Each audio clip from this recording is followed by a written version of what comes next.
In Acts chapter 2, the Bible says in verse number 37 in Acts chapter 2 that after Peter had got done preaching, the Bible says, "Now when they heard this, they were pierced to the heart, and said to Peter and the apostle and the rest of the apostles, Brethren, what shall we do?" In Acts chapter 7, as Stephen was preaching, the Bible says in verse 54, "Now when they heard this, they were cut to the quick, and they began gnashing their teeth at him." Those are two responses that we find to individuals hearing the gospel. That many were convicted to the point that they obeyed.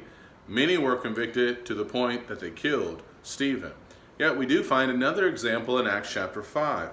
In Acts chapter 5, after this whole event with Peter and the other apostles being thrown in prison, what we find here is that as they were speaking again to those who had done this to them, in verse number 33, the Bible says, "But when they heard this, they were cut to the quick and intended to kill them."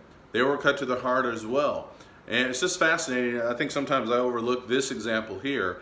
While things started off well, individuals being convicted enough to be converted, there were many cases where individuals did not respond the proper way.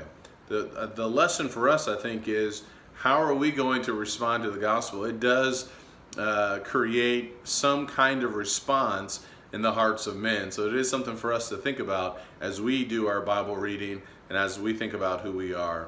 Hope this helps. Take care and God bless.